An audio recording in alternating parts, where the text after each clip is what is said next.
Malo mo lao Maria ho e ki pe mo le ia tonga ko toa pe mo mea mai ke polokalama tonga a honi he platform ko ia o Zoom pa me a te roa ni ko polokalama ni ki he kele a voice. Kai ke he o ko he ni ai pe mo ka tangata e toko tolu ke na o mai ai tala noa ko ia e fafini tau kolosi ki Amerika lahi ki a Phil Wipi pe ko na hingo e taha ko Philia Wipi. Ko e fofo to taha fo ke ni me he Pasifiki ke Phili ke ne hu ke fale ale a ko ia o Utah pe me tau ta hiva taha ke tau ta hiva fa Pea talo me he tau koe au te kiai peke to iai hatonga e hu ke wharearea koe ni o Utah. O kune lolo tonga ngā ue whoki i Amerika koe toko taha loea, pea i ene kautaha pea ana koe Wipi Investment, pea koe toko taha real estate broker whoki. Phil, malo mo e tau mao ai e whiawhini. Mai tau lama. O ko i heni whoki pea mo e whakafofonga whika uluaki ko ia o tonga tapo, i he wharearea koe o tonga, ko siawasi vai lahi po hiva. Siawasi malo mo e tau mao ai whiawhini, pea mo e kau mai ki he polo kalama ko ia o e whiawhini. Iyo, malo e tau lawa se tita. Pea o ko i heni, tau i heni whoki pea mo Piveni Piukala, ko Piveni whoki, ko e tangata ICT Consultant, i he Crown Computer Solution Consultancy. Piveni malo e tau mao ai he whiawhini. Alo tau lawa se tita. O ku tau i heni pe whoki pe mo toenga o e okay ni ihi heni koe nau fie whanonga tala noa pe i he polo kalama ko ia o e whiawhini pe nau kau whakataha pe mo tau tolu. Kana e whai e whaka ai kore pe mo e whakaamu ke kau whakataha mai heni a minister pa anga pe nai whai kore ki ai ko uhi koe tau tala noa koe ke he patsiti. Whakataha pe minister pa anga pe mo e ekpare mia o tonga ka kua o ki he taimini o ki kai ki aha tari mai pe me iai. Ko iai te tau tala noa i pe ki tau tolu ai patseti ko ni ne o mai i he wharearea o tonga. Hange ko ia o ku i he lolo tonga ni, pe ko i he aho ni i tonga, u lolo tonga rea iai, patseti ko ia ai whonua. O ka nai pehe whoki he minister paanga, ko te vita lawe mau, o ku i he paanga e ua nima, ua ngeau ni matolu miliona e tau patseti, ka koe forecast, pe koe anga koe sio atu ki he kahau, ki he tau kahoko mai, o nau whakafuafua te tau deficit aki ai paanga ua nima miliona Amerika.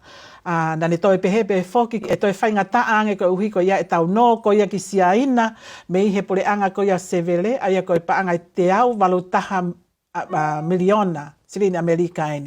Te au valutaha miliona. O ku amanakia ke tau totongi whakafoki ki siaina i he ua noa ua whaa. Aia kune pehe ko ngahi u mea kone unei put pressure ki he whonua aia o koe ata ko ia e tau mea whaka ekonomika o ko ikai ke atalele. Koe makato unga ai deficit koe ni pia mei he vailasi kolona pe koe makato unga i he haloti pe kuto ia ngahi uhinga ke he siasi. Tuatka te koe. Malo se tita ku whangape ngahi tala whakapata ku whawhai he polo kalaman se tita. Kau atu ki he whataratara noa hi ka wenga koe ni ke tuku mai ke whai aha wahe mua whakamama ki kau whanongo.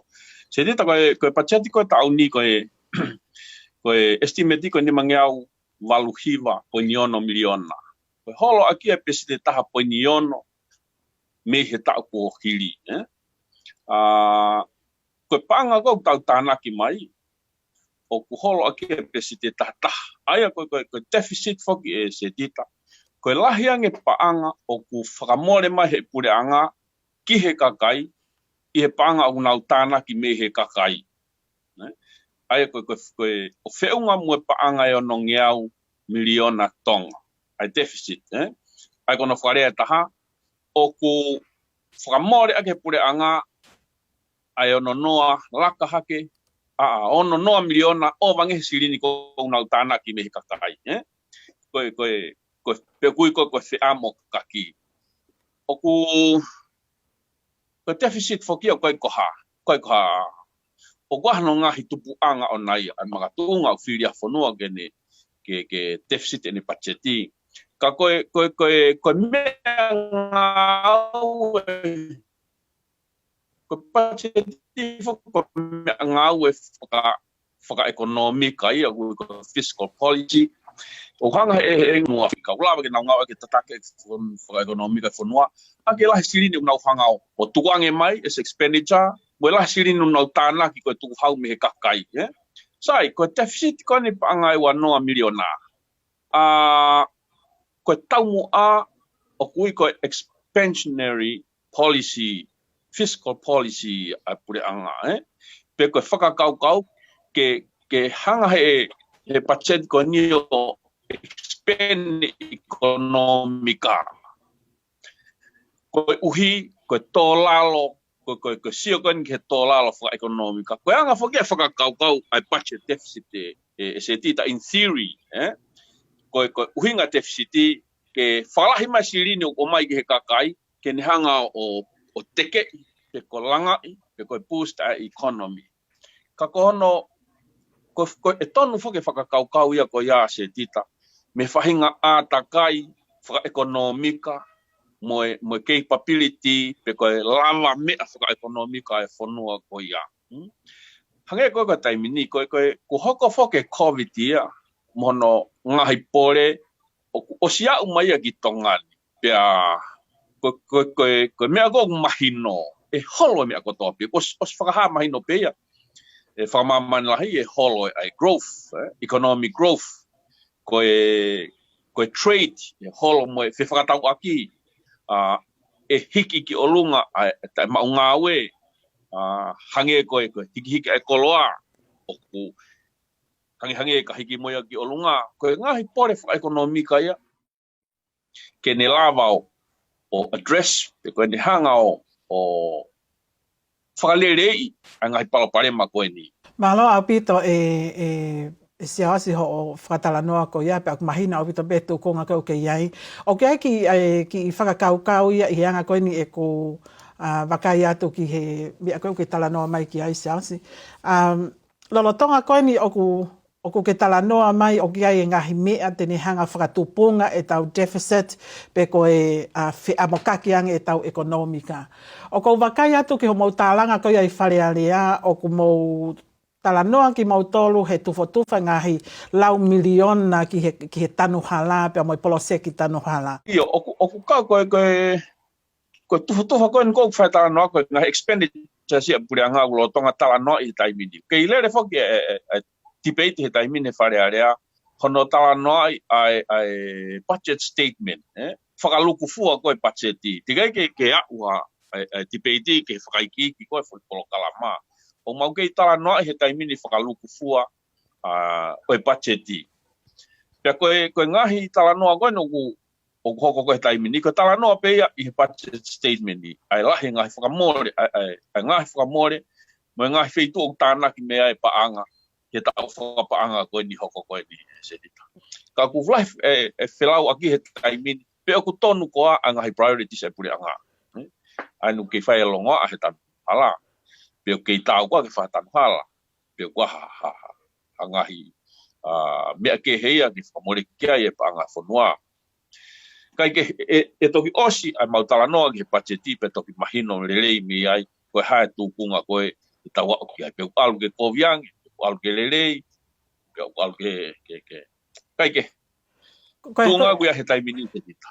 E lava ke ki mono mai whila i he te whako ni, ho tau kei ko ia i he wharearea. Mea koe ni got my attention. Ko hareva e whakatūtū e wharearea. Apa o kutu e sirini ko ia ke no a whekani a siaina. Apa o lewa kutu he tau he uafe mawha. Ko hareva e palani. Ko ina kutau lau ke deficit kula he ngahi mea ke whai mo priority, which is totally wrong. Ko uhinga he kuiai ai mo ua o te au walu tolu milione if I got the number right or whatever the number may be. Te walu taha. Te au mo ua o hareva e whakatūtū I wharearea he taimini. So I'm tanu hala roughly about what, 38 to 40 million dollars. Ko public debt whakakatoa whoke koa uia ke ni mangiau me meni. Uia ke whangiau tupu me meni mangiau tupu miliona. Kau kei mo te tupu miliona whena ki siai nā. Ko konga lahia he ngahi no ko ni mei mood. Ko ki konga sisi pe anoia ko ni ko no whakalota whanua. Ko e whatatau koe ke whamatala koe ne Minister Panga. O mai koe palani koe, ai puri anga. Ke te kore pe ki siaina, ke te ki tolo i atu. Ai taimi to tongi whakafoki koe ni no. Ai koe meo ke whai taimini ko no kore pe ke tolo pe. Kai toki lama o koia. O toton fo ke fai way before a due date. O si mahino pe ai tiu teiti ia. Pa ko kore ni ke te taha ia te tiu teiti.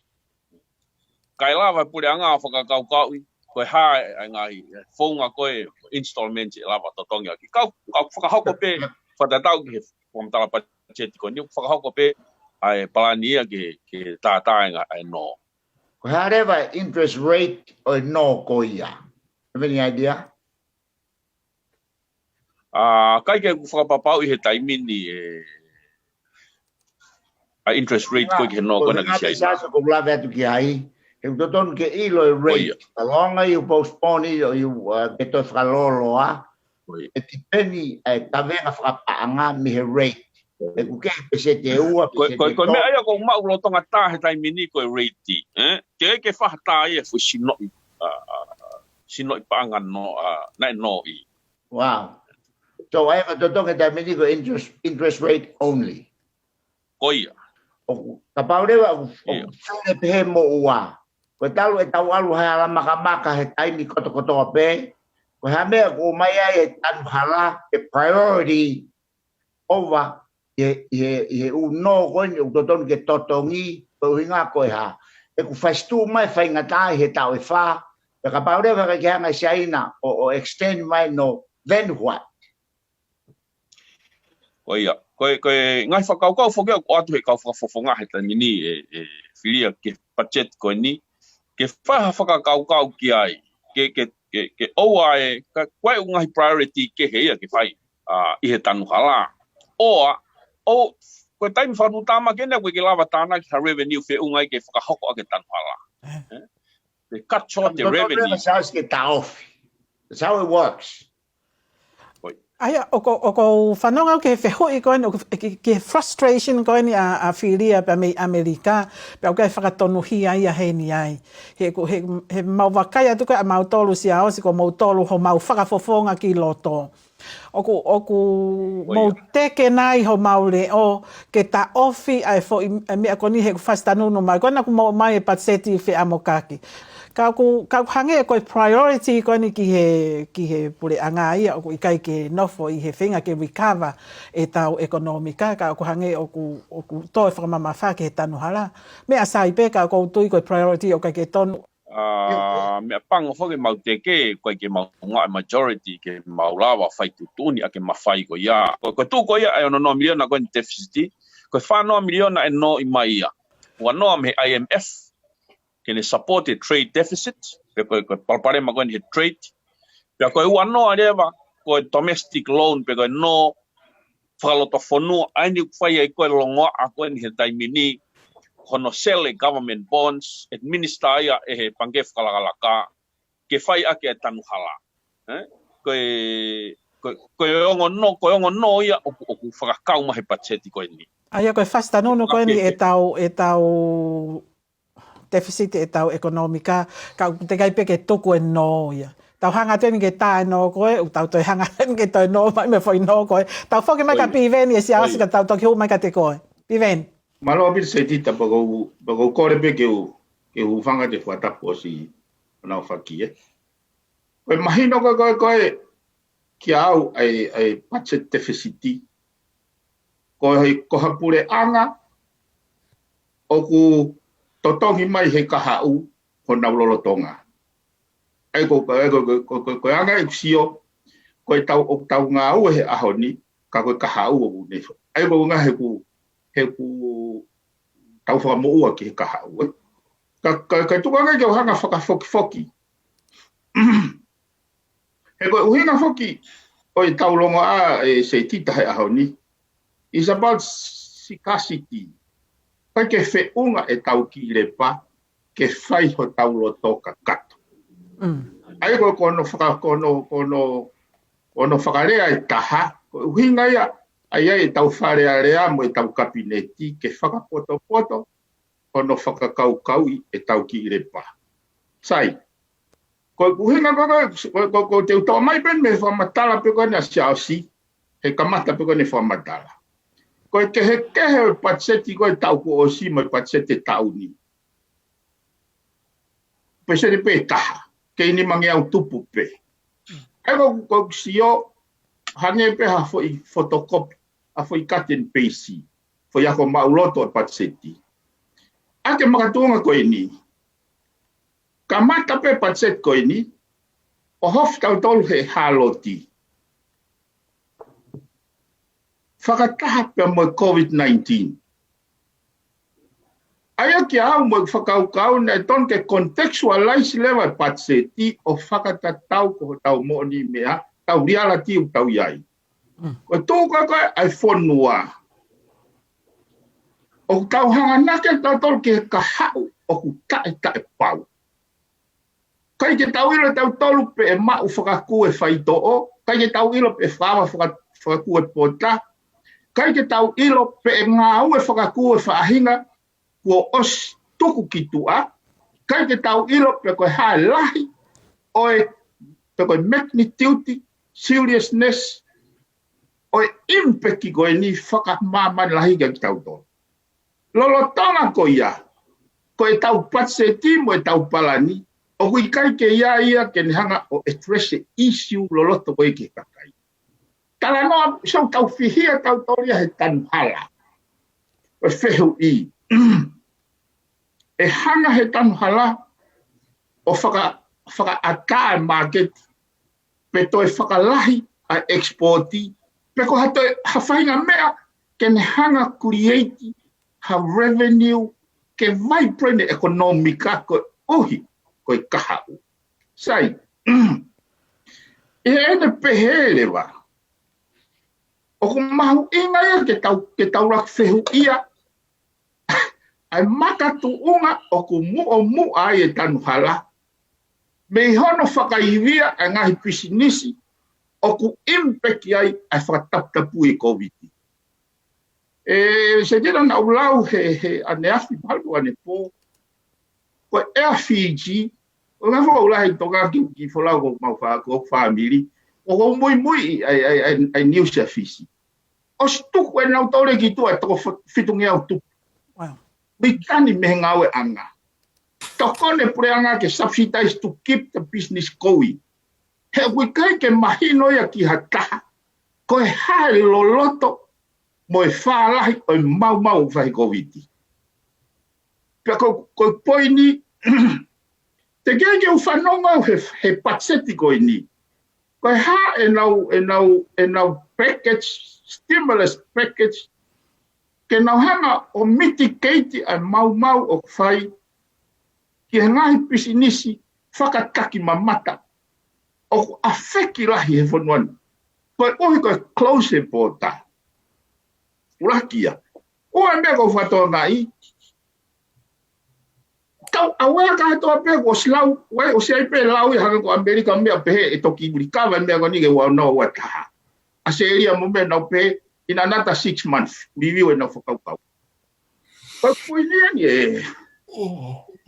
E hana whewhe ke hanga he pure anga whakaukau, te nau kei tāna ki pe a paanga tatau, o me he tau ko sina ga yahan ha disaster, o ai emergency.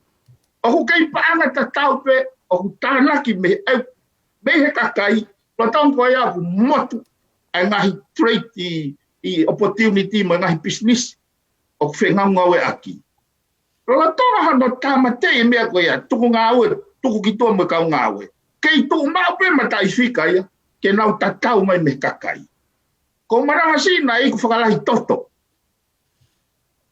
Ai mea tānaki hono tatau me he kakai, ke hunga ke miti ai fo i whenma e patse. Koe ku whakau se i tita, whakapoto. Pai toha honge. Pai toha honge.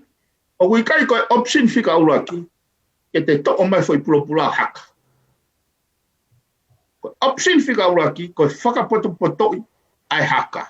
Kau mai fude he haka, kau mai mui i kai tū koe fo i pulopula, ke ui koe kaha u.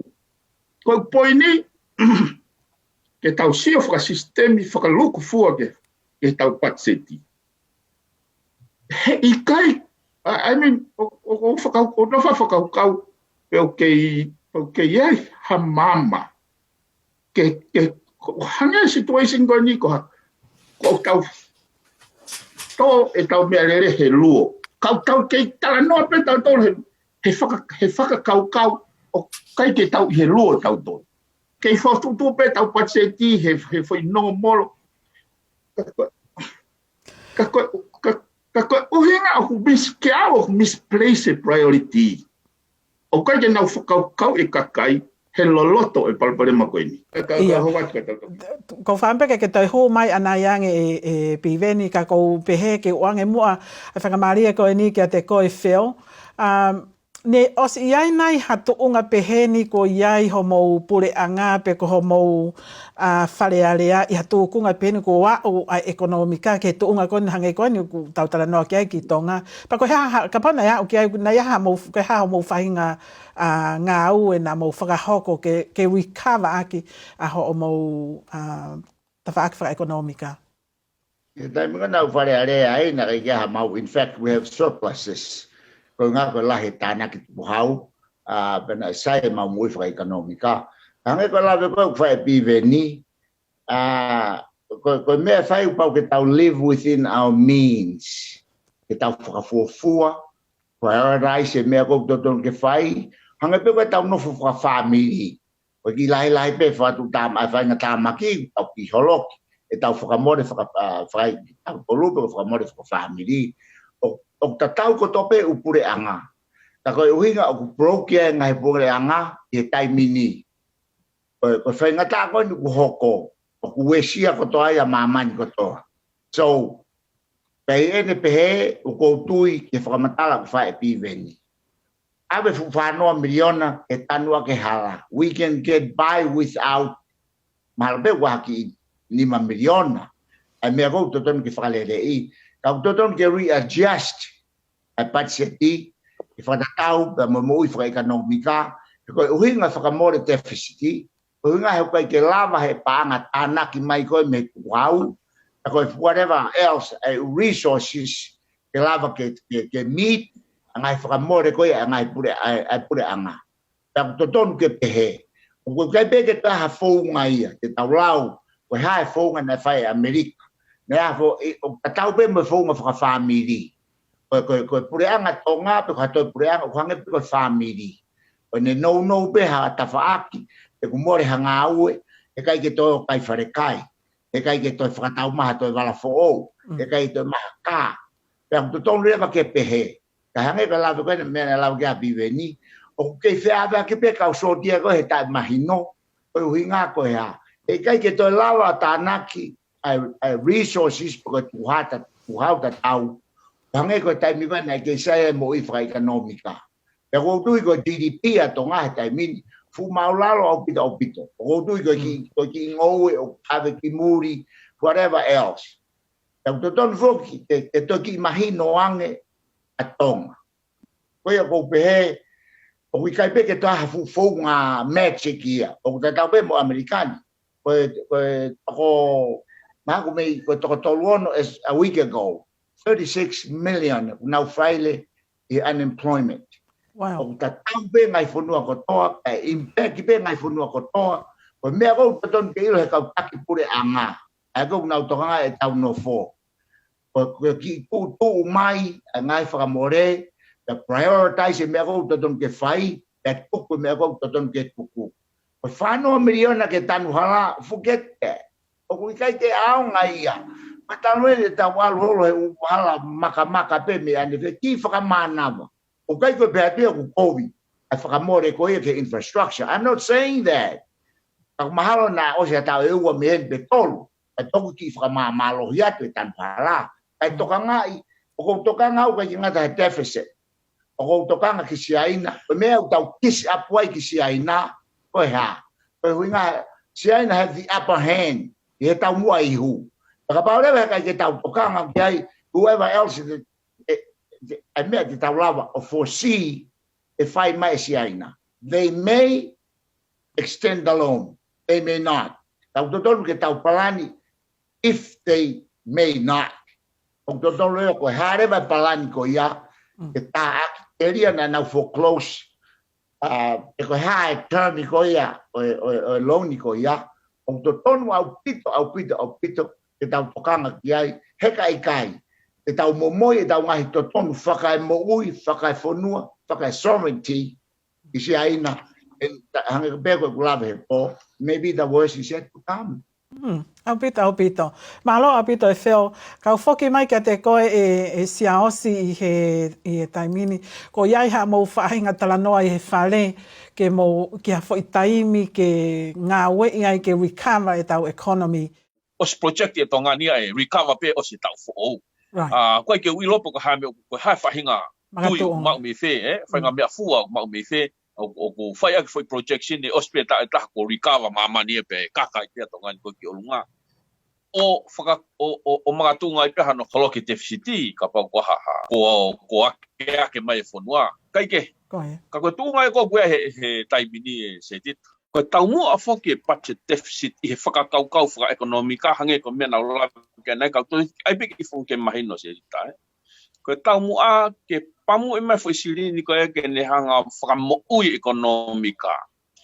Ka ku tonu e whakakaukau ia ko ia se tita he iha whainga ekonomika o ku awa whakawa mai hangi koe ni ata e trade ke lahi, lahi i maunga aue mo mea koe lo tonga ne whainga taa ia whai foi deficit ia koe ni.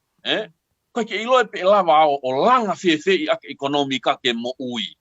Koe mea koe nei tatonu ke whai pa ko tui au ki ai, kono whakasisi e deficit koe ni. Aki pēr e whakapoto hange ko mea koe o si whai mai ake talanoa. Koe tu ana eke he kahau, te tau au tau ki he kōwiange, ka pau e te kōwiange, e kai ke lava o recover mamani lahi, pia me impact on the coronavirus. Malawa pita e siaosi. Piveni ka pau te iaha mea kutoe ke lave mai ai i he te whaake koe ni oi patseti pa ke lave mai ai kai toki whaha kai te kalasi koe hanau whihui. Malo piveni. Ia mo se tita, tupe ki hoko atu e. He oku si ope ke whema upe taingi tau tāna e patseti. Fuwawe ke tau hiki. O te ke provide clarity. Ui koe kau whanoa, koe confidence e kakai e. Kau ki whatanoa nge he mea koe ni se tita make sense pe. Koe list koe priority hono o hake he wharea lea. O whika ura ke health. O ngā koe COVID. Whika ua tuai alo whika tolu. O whika nima ai infrastructure. Ai go kawai tanhala. O ku kehe maupe mea urea aki. Moi mea koko o whai, o asi mai he patset koni. Koe mea koko mo oni, ai mea koko whaitu ave kia silini. Nea o ku lisi mai koe priority, whika ne mai tanuhala. Ka kia au he ne tū koe me he patseti koe au whika uloaki. In reality. Monia. He koe au pamu kia silini, mo mau ia e koni stutone mono lao, kai whakawhai ngofua e fo ai foi operation ko ia. Ko foi operation ko lo to ke utano ai se titai. E ko no mo ni o ko ke mo ta fu pe mo tuani. I he makatu unga ai lo tonga pe ngau e pure anga. Ko ave silinia ki he panke pe fai ngo fu ai mono. Lo tonga ko pure anga. Ko mea kau aski tua o kai au te fuloko lava i ke wherawi kai. Ko mea kau pūri ki mui o kou loto ke utanoa i se dita. Ko whihui ko hai makatu unga o ave ai panga koe ni ke pange whalakalaka. Ko tari kai peheni ke nauhanga bypass ai procurement process.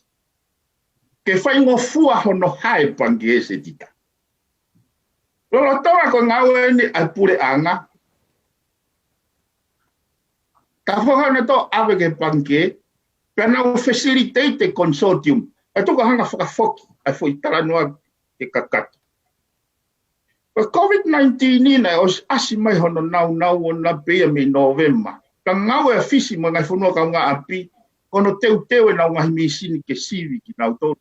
Ke unga ke nau mateu, readiness ke asi koe e COVID. Kai ke tau tokanga te tokia. Tau tokanga tau toria ke tanuhala. All of a sudden, pe tau ta foki hake. o issue ai foi emergency, state of emergency. Ko nga ka whakawhaingo fua ai foi process ai hono fu hae panke. E tu anga ka tala noa ki ai. Aha ua walu ko February, tali tutune kabineti. Ko se plus ko e tau whakapanga kua osi. Potential saving ko ia whiong be tahua miliona. Ke transfer ka ato ai ke panke whalakala. Aiko kono whare taha patset ko le tau ko osi. Ko se plus patset ia. Heu ku toe silinia ki he kahau. Aiko patset ko ni whahu mai ko ni ko deficit patset ia. O tau whika e tatore ai whanau ko he kahau ke nau tāma e tau mua e tau kai ko he ahon. Kai ke kako hinga e whatala noa. Ko foi tu uni ko te ave tahua miliona. Te gei ke o mai ki whare area. Ke au neus mau i kuptahiwa ko ni stutone. Ko kuptahiwa ko ni stutone se tita o tutune he kai ke iaha panga e pay outi no e whakamo ua. Tai vouti gai a whare area. Toku kehe pe o foi situation ne ua koe ni. Kaha ko halao ko os whakamawhai iai hono whakamore panga ua ko emergency. Kawai ai epidemiki pe koe sivoloa pua. Ai ko me e teni hanga whatupunga emergency. Sai. A koto pe e piven na koe uhi ngai a piveni hono o mai e whaitahaua miliona ave ki panke ko uhi ko os declare emergency state ko ni a tonga. Okay, tuiki. Ka koe lao koe emergency koe fund te muhanga puri o tānaki koe uhi koe emergency e whakamore ki pe o maka tuunga he emergency he COVID-19 ni. Pe koe haloti. O te kei ke hanga he tanu harai create a state of emergency. Ke maka tuunga i hono expenditure ni ki he tanu hala. Whakatonga ngai koe foi ngawe koe ni focus pe tanu hala. Nothing to do with the reality of COVID-19 ni pamoe haloti. Hatolu ko maasi. Kari he kametia ke ta ofe piti ki he hala.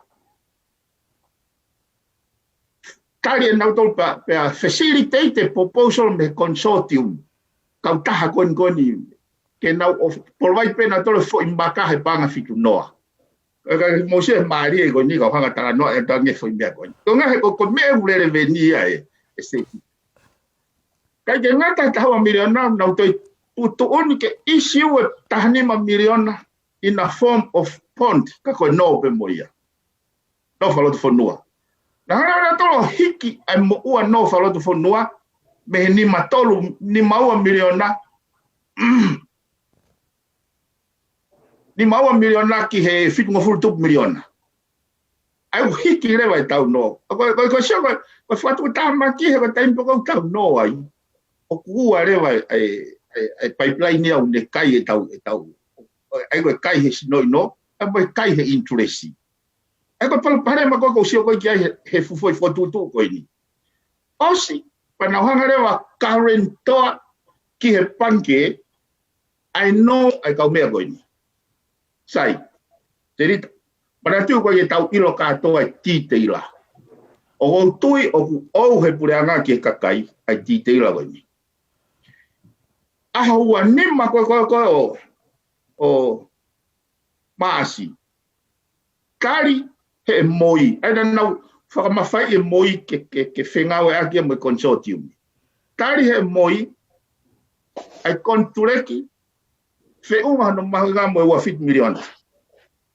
Coincidental le matai whika se tita ka uge tahua miliona potential saving se palasia me tau pango ko si. Ia mo tahanima miliona pond.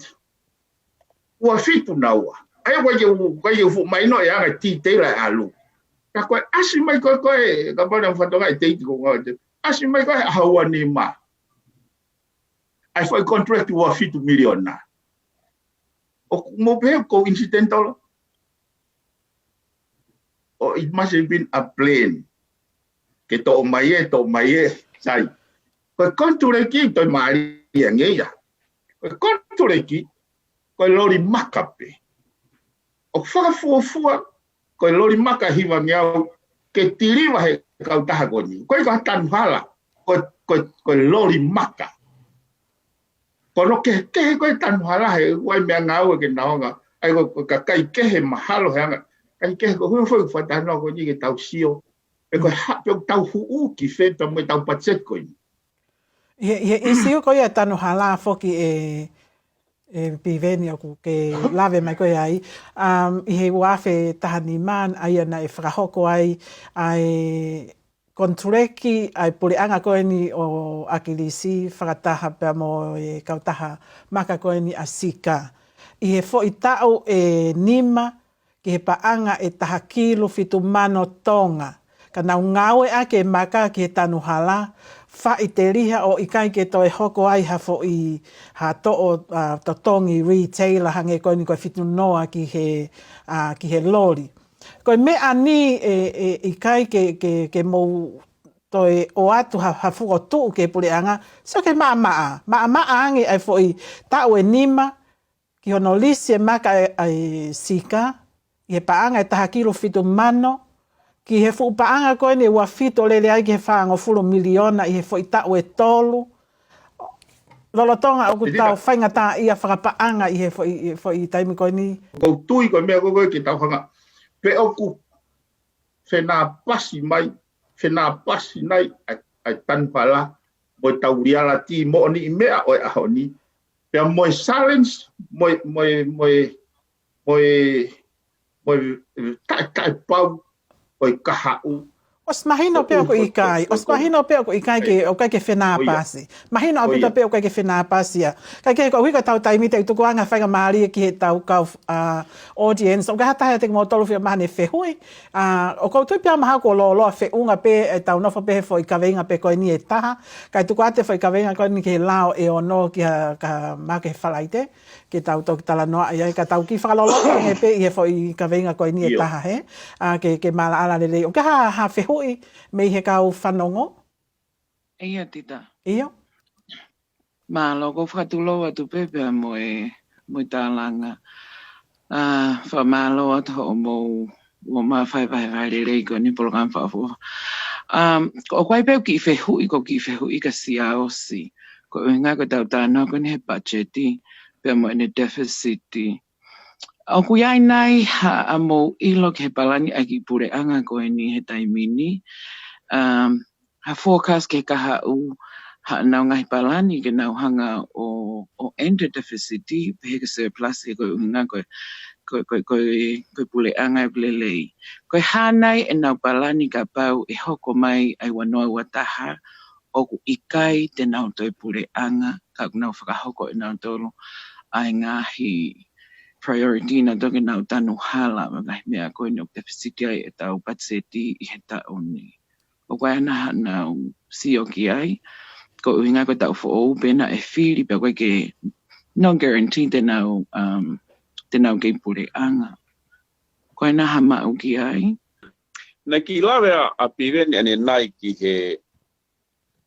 he no, ko deficit fo koe ni kono whare tau no. Ke whakakakato a ke expenditure ko tau whai, Pero no koe e totongi he kaha, koe anga hala ia se tita. Neo nei whai pehe mai ia, o hoko penga hi mea koe ngai puri anga he taim fōku nau budget deficit ai. Ka tahanga na tolo o hiri e whai mo ua ko ia, ke totongi he whahinga ia nei kai ke nau loto na tolo kiai pena nau loto kiai. Koe palani koe ni lolotonga ia, ko sia pia ke ngai projection, Ani koe pure anga koe ni. O kunau sio na tolo ko ekonomi e recover ia hiri ha tau taha me hen. Koe ke u whapapau I ngahi indicator unau ngau e aki. Ka koe anga ia a whakakaukau a pure anga koe ni. Koe ne mo oni ana koe ne hoko ana mo ne tahe koko me ake hei e se titu. Ka kunau whaana na tolo koe haa mea kong nau loto na tolo ke hoko taimini. Koe mea unau tokanga na tolo ki ai. Koe tokanga na tolo ke he kahau. Me aya kai ke na e anga ia e sio ko ke kau koe pure anga koe ni tokanga na to ke taimin ha me ko na loto ko ke whakahau ko taimin ni whakahau ko ia tuangi ka hau e ke ka hau Ako ki tari pe te fie Maria ki ai val aku ko anga e tari ko ki he pehe ko hapalani e puri anga ki ai. Ko ose pachet ko ni no tala no ai. E toki mahino lele ai ko hapalani puri anga ko ni ki kahau. Malo sales. Ko me ena winga ki ai. O ke tari pe ko fe ui he ku ko whanongo ko heo mo wharearea, ko ke loko mahino ia ka mautolo ko nga whanongo, pe ko haha whako tuu. Os mahino deficit ka ko tari mai ai o tuu pe mau mahamahalo, i he mea kona ke tari mai, o ki kai ke nau futoka ngana tolo, pe ko hai mea hoko e ka hao. Malong tause. Ko tiki tāna ke te whoki ai. Ko tonga ni whoki ko primary, oku nau mo ui he primary sector, Tautai pia mo ngowe. Kia te au ia, ka pau tau sio loa. Na e totonu ke priority a ngo mea e ua ko ia. Ko ki kumkumi he whaneti ko ngai whakafuka Tautai lalahi, ko au piot, mi ua miliona. Ko pehea ko hagi sirini ko tau lava ko whakamore ki ai. Na report haka ne nai he no pere he sea e wharearea. Ko whatatau ke statistika, ko findings. Laka he pesete ni mano a ngahi kere ke ngowe, o kukai ke whakaanga ia ke ngowe. So we potentially tongani ke Tautai pia moe ngowe. Ka kukai ka pana tau pani ke kahau. Ko tuina me sayangi ke tau focus I he ongo mea ko iao whamamafa ke tau investment ni. Ikai ke ngā tape he toko ni ke langa tau ekonomika. Ko mea toko ni e whanua, e mo uia e whanua he ongo mea e ua ko ia. Oku au he pure anga, ki hono kakai, ai mea hui ko makatunga lerei, poko huinga lerei. Kawea he mea, ne hoha, Ie hiwa ngo fulu tupu maru marak te a whingiai. Nai ki foi artikolo.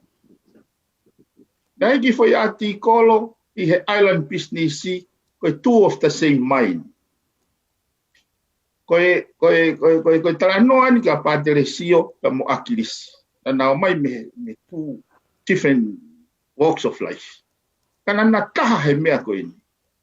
Ai fie mau te hana he tui o ti mani kau minista ke nau accounts ki ono whakamore ke public funds. Ono whakamore ke tukhau. E pointe koe o uhinga koe whatara noa ki ai. Ai mahu inga ke uhinga lerei ke kakai. Ai ngai whako ngā au e ono whakamore ki ai pāna. He koe at the end of the day ko nau tua ka mo nau whanau, te nau tāe nō koe ni, ka hola kau pau koe ni.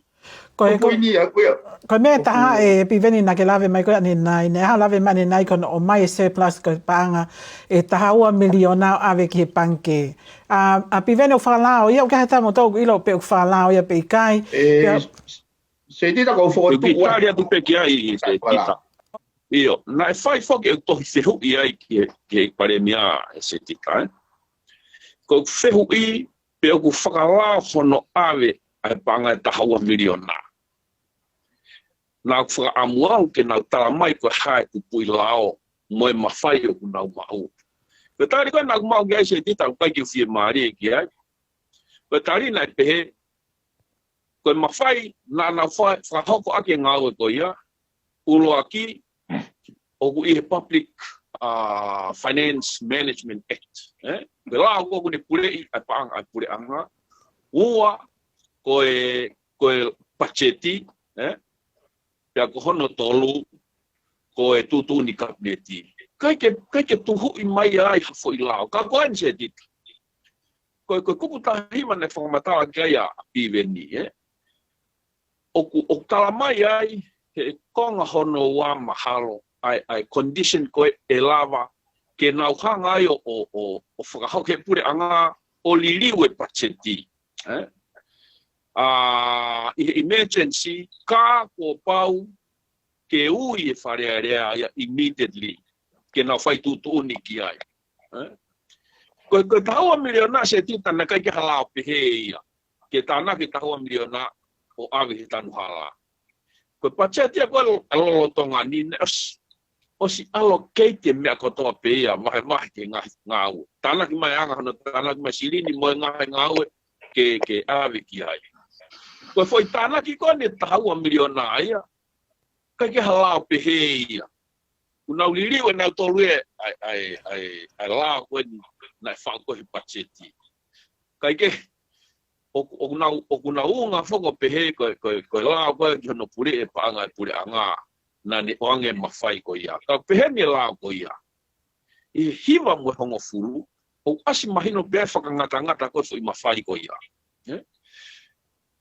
ko hiva ku ni hanga spell out pau mai ai me ko e whai ko hongo fulu o peheni hono whakarea, pe tono ko manatu ki ai. O ku ata ke kore eha minista ke whakalahi hasilini, ihe ene pacheti ka peheni. O whakaata ke transfer pe foi silini, me ha foi polokala mai taha, ki ha polokala mai taha, within he foi ministry ko ia. Mahalo mahino pe fo matala ko ia Ruakia condition ua o ana laka he peseti hongo fulu ai foi amount ko o tanaki ke foi polo kala mai taha ta ko no fo si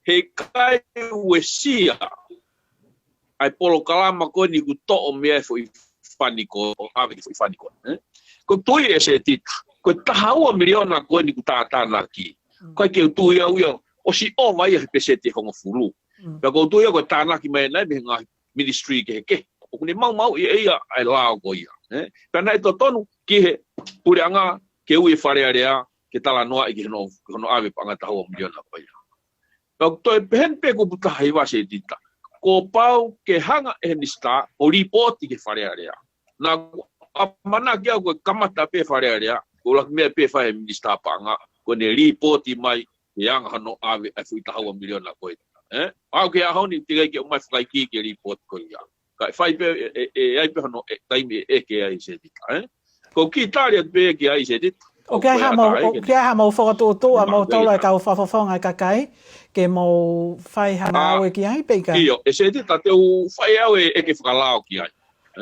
okay o ko te au e ku e ke falao ke ngau ko ene fai ko ia he ko tui eni se tit ka pau ku lava e pure anga ai au liliu ai lao ke nau frama fai ke nau hanga au liliu o ave pa anga lai pehe ki hangau e ke tak tai au nga mau te no fumatolo area e pachenti ka we kai foi e area e matolu ia he fa o ke la ko ia ka una hanga pena tolo liliu hanga famore ke ko ia ka we kai foi ke fu pe we kai ke ngofua ke liliu e ato foi sino I tonga ai lao ko falealea pe ta e feel te ke fe ko ia ngau gila be ki ai ko underlying problem go au face mo ya se tita ko kai ko ke ha e whakangofua I hakakai ke na wo o sio e fai fatongia e whare area.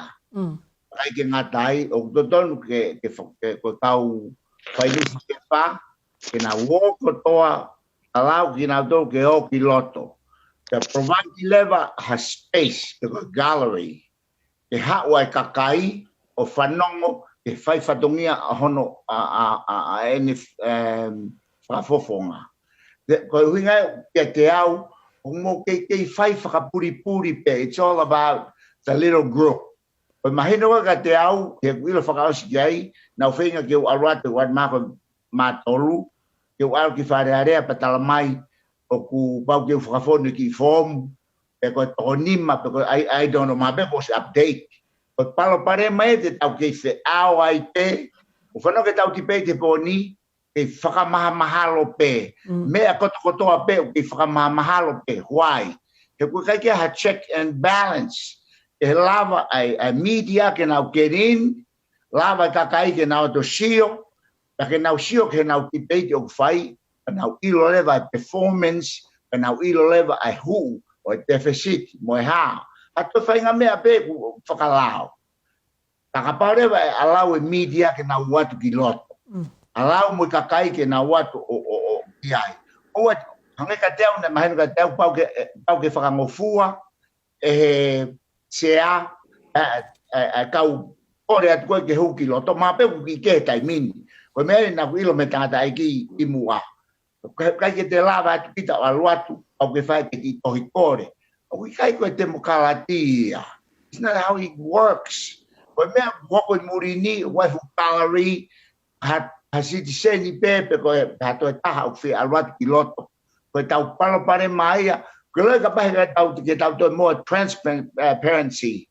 ko hinga ke put pressure media put pressure kakai pe educate kakai ke me whai loto pe lava rewa ke tau amanaki ki haliliu pa ki lolo inga koni tau whai he tai mini e se jita pa mo tangata it's not gonna happen anytime soon ko uhinga e kui kai ke expose e nau ngau e whai loto e whai ngata ai pe ke whai uliliu he kui kai ke oa te public kai ke oa te kakai ai ko whau ki ai lao e impact e nau mo ui ke expose ke nau mea u whai aoni tau ke iki hangu tau wawalo pe kai ke afu whamatala pau ke pacheti au e kau i a media ki loto ke nau mau hiki e nusi pepa expose lewa tau tau ki ai o hae whae tanu hala o koe te au wal tolu miliona ya e ke rewa kakai ko hae a talani te pay off by what 2024 Panga e kusi atu koe ke tau wale lau koe nu whae poni unless a check and balance of sayang unless we allow media to get into it. Winga media. Kena womai o tala ke kakai, what is going on is a damn place. That's how it works. You know, but now ki mea okay, five whakapuri pe. Waha mea koe ke whangofua hata ke hui ki he. Waha mea koe o ai sea ke ne toi approve. Has nothing to do with that. He has no authority. Ka koe uhinga, koe tau ke io. E tau toton as human rights. Ke kau sotia ko ya, ke nau hanga o kurei e tau mana wa. Koe uhinga e te tau kei, te tau toi pe nolo pe ni pe, malo a fe. Koe whai ai pe he lau katau. Whai pe kai ke fu ilo pau, kai ke fu. It's not gonna happen unless media walau ke o piloto, pe a ua, kakai, ke alau ki nau tolu, ke accept ke nau osio, ke mea kou whai. Malo au pita e Phil, o atu ka te koe e piveni ke whaosi mai, o ki ko ngai pa te tonto ki whoki lewa ka siaus ke ne whaosi mai tau proklama koe whawhini piveni. Malo se tito. Pero koe mea ko nau lau ka Phil koe ultimate issue ya. Ai tuka hanga, ai tuka ke whoki mai ke ne ke tai whakalao ma ne whakalao. Teo ngā, ke tau o atu pe tatore umoni mea ke toksio ai kakai. Hanga laua te kupu ua, kusi ua e koni sutone. I he foi e wahe tahe wa, kutahi wa, kusi ua. Ko inga ke tau whehui e lewa me in laite foi lau ea, peu tai whalao, peu whalao. Sai. Au pe no wharea, i ngahi mea kau ki he tau pe anga tu, pe mahak whakatu tā maki whakawhanua. Mohanga whatonga e foi whalea wa. Mahaki whakatu tā maki whakawhanua. Hanga whakatonga ngai, o te kia i kei heni ha mahaki ia. Te kei ke whakawhanua ia. Whakamamani mahali ia.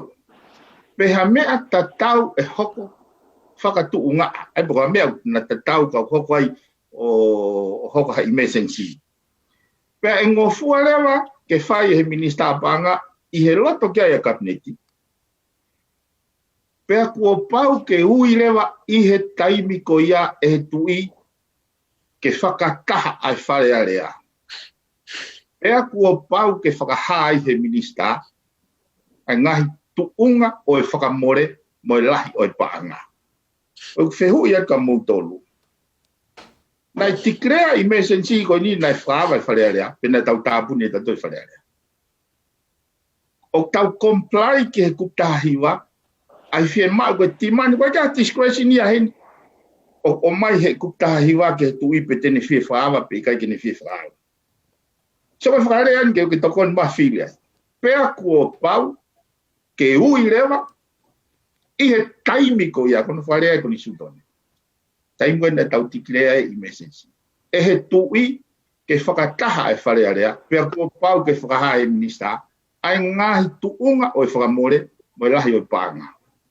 Koe poini ko hanga o hake. Nau tikrea I mesensi nau tol. O siapa nau tāpune nau tol whare area.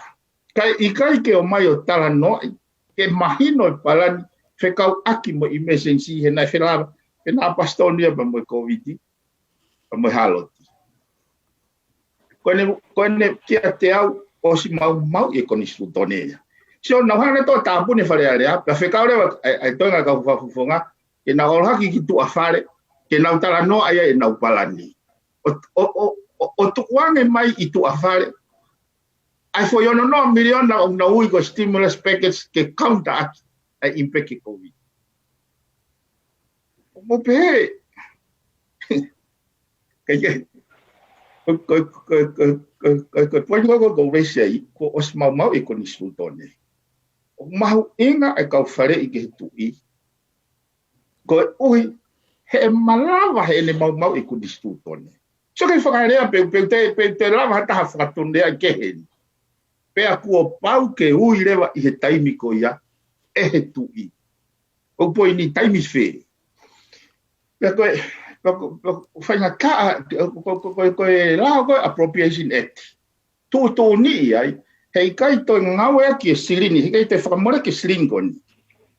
O mamao ada than what it was budgeted for. Koe. O was tu e budget. Kai ke. E kai ke toi pehe koe to'o koe, ai ku tau pehe, koe to'o koe o awe taua miliona ke pange whalakalaka. O ku whehuia pa utaton ke salin sei whamawa. Apit. Ko. Hame ka lau ka siausi. Ka pau o ku iai halau e ne whakamalawa I mea koe ia. O maalunga he koni stutone. Tau o ston ke wa te tānanga I patsetia I whare area. Koe na hupe na talo whao sirini ki he pange whalakalaka ke haha no mātunga. Ke pai pase por ki o meni, pa nau toki whaiteri hai pe nau toho no wharere. Ka pau mōni waha whailau pehe. Malo apito e piveni e whakaloloto mai pe mo whakamama mai o e tawhaaki ko ia. E si aosi, te ataka te koe ke hangamoa o mai ai tau tari whaka o si, ke tau kau whanongo, pia kou tui pe o ko mau ho haa pe I he mau whanongo atu ke tuunga o ke ha tau ki whonua, pia kou tui pe o toi ho haa pe mo tau whonua. Ka ke o mai uma ha tari, pia koe tari whakawhie maari, pia koe tari whakatopo ita, pia koe aka kutotonu pe ke o mai ha tari, koe ke whawhawhonga koe o e kakai o tonga tapo olo aki. Ha tari whakawhie maari, ke tuunga o ke e tau whonua, mo tuunga o ke e tau patseti, mo tuunga o ke e tau ekonomika I e whonuan. Malo se tita Ka koe mau tui se tita, koe ke mau tui ke budget koe ni. A mau tolu koe ni toko hiwa ka whawhonga kakai. O mau whenga ke whakamahino ke kakai, neongo e mau minority, neongo kai ki I whare area, I votes. Ka mau whenga ke whakamahino ke kakai, ai mea mau tui koe ki ai. O wikai ke mau pou ki tanu hala, lahi whamana wahe pehe. Ua 7 miliona he budget lolotonga ke tanu hala. Tāna ki atuia ki he ngahi sirini pe ki mo koe wafitu koe ni ku tānoan ke tāua mo tāni mam. Tāua miliona koe ni me he savings koe ni he tāu current budget. Pea mo e tahani ma miliona koe no domestic loan selling bonds administer koe ni he pange whakalakalaka. Oku koe tanu hala ia. Oku te iai mo e paanga tanu hala i he budget koe ni tāu ni. Paanga e tahani ma miliona. Pau te asi mai mo ngahi area pau ia kau tama tanu hala ko ni tua. O ku hange ka te tere atu tanu hala ia he tau ni 5 miliona. Ia ngai mau fika ko ki ai. Kau koe ke asi mai ngahi titela ko ia he budget. Pea ko ia se tita. O koe ke mau tui ki he priority ko ni o ku whakamoa e tanu hala ia. I hatoe ngāwe ke. Pea mau whenga pe ke appeal ke hou eiki ke mau kau whataha. He ka whehala ke mau whaitutuni he taimini se tita. e tu ho mai whanau pe mo kaha ue whanua ke tik mau tolu. E tu ni hala mau whai. Ko ia mau whai pe mau rerei taha. Mau tolu se tita mau whataha mau pe mau ka opposition. Whape mau taratano mo ka no pere. Ka ku koutu mau sio tatau ko toa pe ke palapare ma koe ni. Ai kai ke o whema ue whakapoto.